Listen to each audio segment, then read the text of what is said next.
Plurilock really focuses on enterprise customers. We have hundreds of enterprise customers, mostly in North America, although we're getting pulled into some other geographies as well.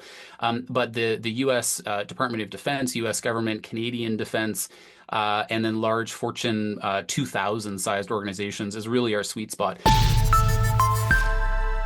All right, welcome back inside our proactive newsroom. And joining me now is Ian L. Patterson. He is the CEO of Plurilock Securities. And Ian, it's good to see you. How are you? It's good to see you again as well, Steve. Doing well. Good, good, good. I know there's been lots going on with the company, and we're going to talk about a lot of it in our chat today. First off, for those not familiar, tell me a little bit about Plurilock. Plurilock is a cybersecurity solutions company. We've been publicly traded since 2020.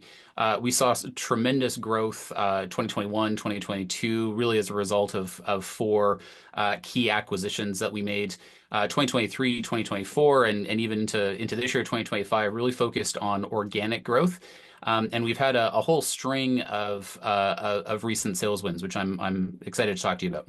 Yes, the acquisition part of it over the last couple of years has been key because you've been building sort of what your technology is by layering it with other parts of it to really enhance what you have. Is that a fair way to describe it? It is. Cybersecurity is extremely fragmented, and one of the key items that we found when we first started going to market and talking to our customers was just how many solutions that they needed.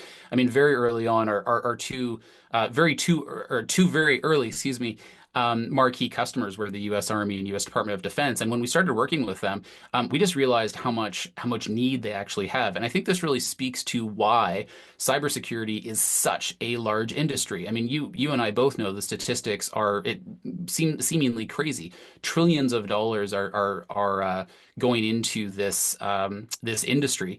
And so being able to come with a full set of solutions to our customers has really made it key to be able to not only delivering the first time, but then also creating a lasting relationship with those customers.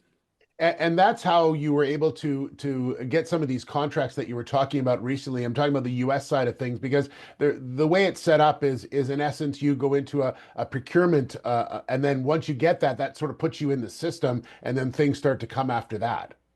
Correct. So Plurilock really focuses on enterprise customers. We have hundreds of enterprise customers, mostly in North America, although we're getting pulled into some other geographies as well.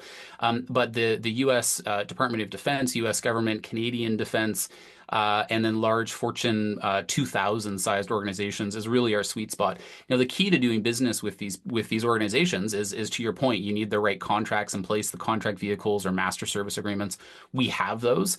And then once we do that, once we have that, then we can go and offer our solutions. And so that's really been key to our growth over the last handful of years. And it's part of the reason why our clients are so sticky, so resilient, kind of regardless of what market condition they're in, being able to continuously deliver IT and cybersecurity solutions.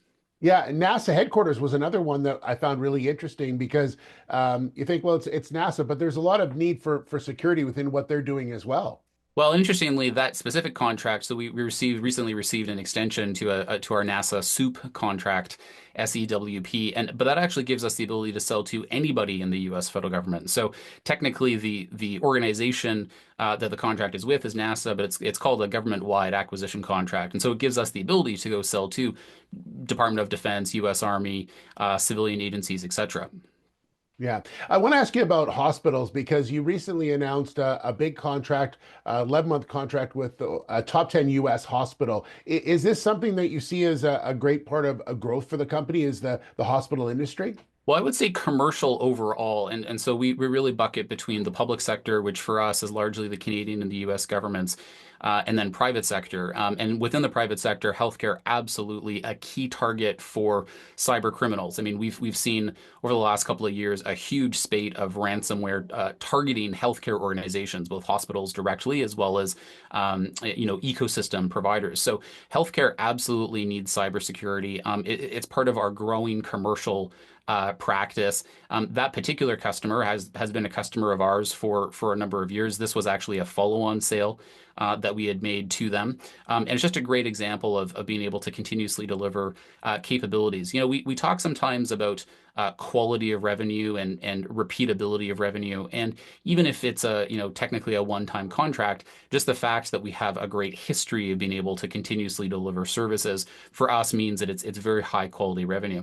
I think one Yeah. other point that I would make just on that particular deal is that within our business, the critical services portion of our business, where we're going in, we're doing very high-end cybersecurity consulting work, has been the fastest growing. And so on a revenue basis, the critical services portion of our business has actually been doubling year over year by revenue, and also significantly providing margin growth for us as a company. So within Plurilock, critical services is a key area of focus, and one that I draw investors' attentions to whenever I can. Okay. Two more questions for you. One is what's ahead this year? Is it just more contracts? Are you looking at other acquisitions? What's sort of the plan for this year? Well, all of the above, really. I mean, we're very focused on the hundreds of customers that we have so far, continuing to deliver exceptional service. I think second, we're seeing some dislocations in the market. Obviously, there's a lot at the macro level politically between the United States and other organizations. We see that's actually an opportunity to be able to go and potentially provide new capabilities or revised capabilities, for those who are questioning the status quo. So we're focused on that. I think we remain very opportunistic when it comes to inorganic growth opportunities, which could be acquisitions, it could be other things.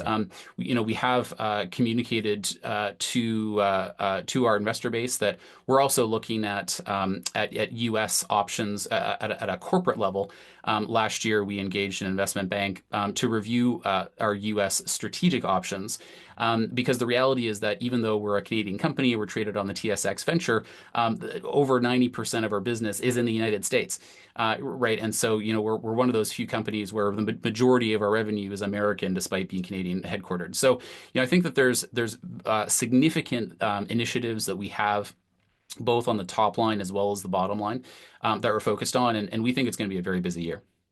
And lastly, Ian, is the industry, obviously there's a lot of threats all over the world, but it seems like cybersecurity is still a fairly tight-knit community with leaders like yourself talking to other leaders as well. I think you do a podcast as well. Are you finding that as well, that there's a lot of leaders getting together and trying to find ways to combat these black hats, so to speak? Yeah, it's very, very much the case. Cybersecurity is an us versus them industry. I sometimes compare it to mining, right? It's you against the mountain, but the mountain typically doesn't change too much, barring, freak weather. Cybersecurity is very dynamic. You have bad guys who are constantly innovating, bad guys who are using AI. You have the threat of quantum. If quantum shows up and Q-Day shows up, at potentially breaking all traditional encryption, that's going to be a game changer. And so as a result, there is a lot of camaraderie and unity on the part of the good guys, Frank, for lack of a better term. One of the things that we've done recently is we launched a new media property podcast called Code and Country. You can check it out at codeandcountry.fm. And that's where I'm interviewing cyber leaders really across the world. So some of our recent guests have included the former director of the NSA and also former director of national intelligence, Admiral Mike McConnell. The most recent episode also featured Beth Seislin. She was formerly the chief operating officer at GCHQ, so the British spy agency, and also the former deputy national security advisor to the British Prime Minister. As well, our first episode was the Director General Chris Lynham, who's the head of cybercrime at RCMP. So the goal for Code and Country is really actually to break down what is cybersecurity, how does it intersect with national security, and help educate people on really what is this opportunity. So certainly would encourage folks to check it out. All right, Ian, we'll leave it there. Thanks so much for the update. Good to see you again, and we look forward to following the story, okay? I appreciate it. Thanks, Steve. All right, Ian L. Patterson, the CEO of Plurilock Security.